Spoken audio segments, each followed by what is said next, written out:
더 큰 꿈을 가진 친구들은 6급까지도 따고 싶어요 이렇게 얘기를 하는데요. 1, 2급에 한어병음이 제시된다고 해서 한자를 공부하지 않으면 3급에서 한자를 왕창 외워야 돼요.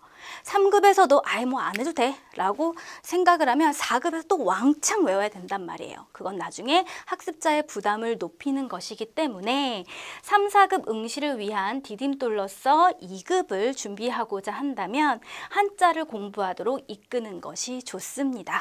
물론 어린아이 중에서도 한자 잘하는 아이가 있고요. 어른 중에서도 한자를 잘 모르는 분들이 있어요.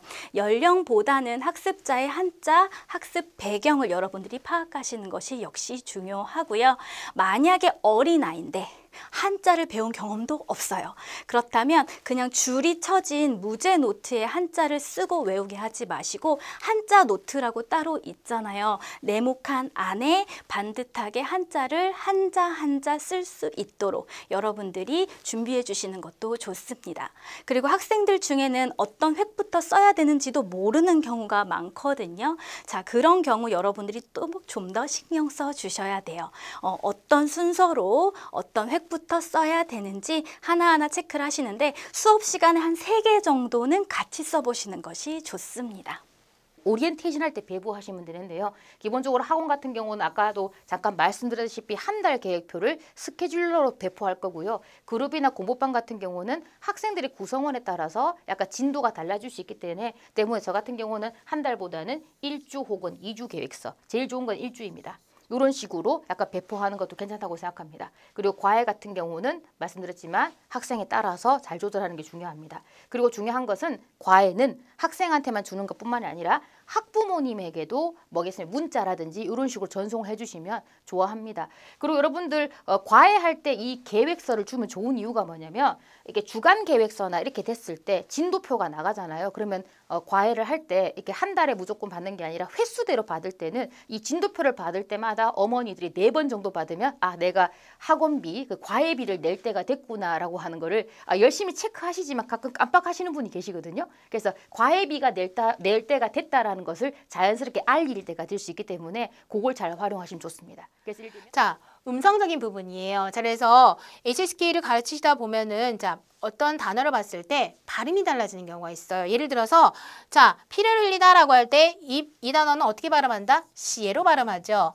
자, 그런데 이 단어는요. 자, 어떻게 발음한다? 슈에로 발음할 거예요. 그래서 리우시에, 그 다음에 슈에시. 자, 같은 글자이지만 발음이 달라지는 경우가 있습니다. 자, 그래서 여러분들이 강사 입장에서는 이런 차이가 있구나. 사양에 따라 상황에 따라서 발음이 달라지는구나. 예를 들어서 비율은 비율이죠. 그런데 이 단어가 바뀌면은 샤이딩이에요. 그런데 강사가 이거를 자, 류링이라고 읽어버리면 될까요? 안 되겠죠. 그러니까 강사는 단어가 상황에 따라서 발음이 달라질 수 있다는 것을 알고 계셔야 되는 부분이겠죠. 시더를 이용해서 주어에 대한, 여기서는 주어가 跟中国人聊天이죠. 주어에 대한 누구의? 화자, 이 말을 하는 사람의 견해나 의견을 강조하는 구문입니다. 말 좀 어렵죠. 왜냐면 이건 시더가 해석이 안 되기 때문에 더 어려운 거예요. 그러니까 여러분들 생각해봐요. 여러분들 중국인가 학생들한테 질문해보세요. 유도를. 너는 중국어를 배우잖아. 그러면은 중국인과 이야기를 나누는 것이 재미있니? 어떤 학생은 재미있다라고 얘기할 것이고 어떤 학생은 재미없다라고 얘기할 수도 있겠네요. 그렇죠? 웬만하면 재미있다고 하겠지만. 그 학생이 재미있다라고 얘기할 것 같으면은 내가 일부러 강사가 그 역할을 하는 거죠. 난 재미없어 라고 말해보세요. 그럼 뭐야? 중국인과 이야기를 나누는 그 행위, 즉 주어에 대한 말하는 사람, 너와 나, 말하는 사람, 화자의 견해가 다르죠. 이 견해를 강조하고자 할 때 시더를 넣을 수 있다라는 겁니다.